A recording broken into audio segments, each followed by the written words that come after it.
Ali Riaz is a distinguished professor of politics and government at Illinois State University and president of the American Institute of Bangladesh Studies. He's joining us now from the town of Normal in Illinois. Thank you very much indeed for being with us. The fact that Sheikh Hasina has left Bangladesh, do you think that's going to be enough to satisfy the protesters?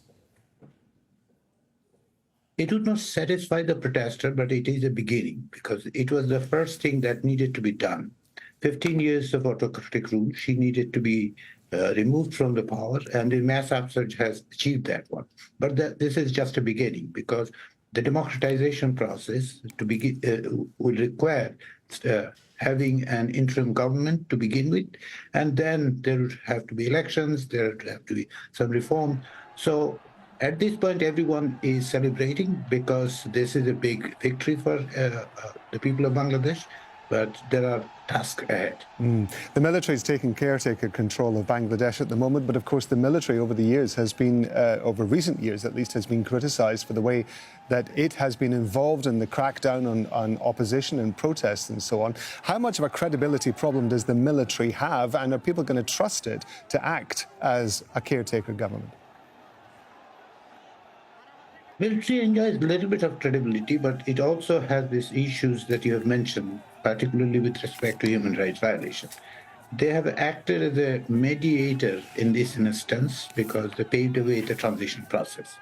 But there are concerns. For example, those who spearheaded this mass movement, the students, they have already indicated that they are not going to allow or accept a government headed by the military. And also, beyond that, the political parties doesn't want to see the military at the helm of the power. So there are, in the coming days, it would have to watch carefully as to what role military plays. In terms of the actual problems that Bangladesh is facing, it's wider than the original issue, of course, which was the quota system with regard to employment for certain posts. Talk to us about what you think are the immediate problems that Bangladesh has to deal with, despite the fact that Sheikh Hasina has gone.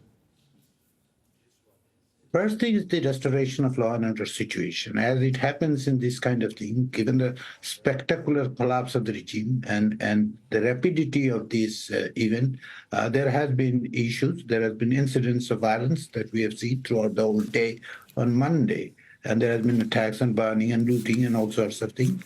These are coming, in some ways, being controlled. But this would be a major issue going forward because the remnants of the regime is left. And, of course, there are lack of confidence in police, given the politicization. So this is the first thing they have to do. But the second and major problem would be coming up with an acceptable interim government, because there are several kinds of actors that are going to negotiate to come up with an acceptable interim government. Our correspondent Tanvir Chowdhury was describing to us earlier on about the number of political prisoners that still remain in jail in Bangladesh. What do you think is going to happen to them? The students have already demanded, and the political parties are continuing to demand that they are being released. Hopefully that would be the case, but some of them might eventually stay there. That is the unfortunate part of it. This would be an issue that needs to be addressed by the interim government as soon as practically possible, because over the last 15 years, persecution of opposition had gone through the roof, and there are hundreds and thousands of people have been detained and in some cases convicted falsely. So this would be an issue they need to address in earnest. In recent years, as Bangladesh's economy has been struggling more, Sheikh Hasina had turned to India and to China for economic help as well as infrastructure help. How do you think those countries and the other countries, of course, around Bangladesh are going to be reacting to what's going on? For India, it is not a good news because over the last 15 years, India has provided unqualified support to Hasina's regime. So for them, it is somewhat a shock that what they have seen in the last years or almost for a decade, relationship with China was improving, especially with respect to the infrastructure development and investment. So China was close to the regime as well. So these things have to be renegotiated in the sense that recalibrated this relationship. For India, the major challenge is how it would recalibrate a relationship if a democratic regime starts to emerge in Bangladesh. Ali Riaz, we appreciate you being with us on Al Jazeera, giving us the benefit of your expertise in this. Thank you very much indeed, sir. Thank you.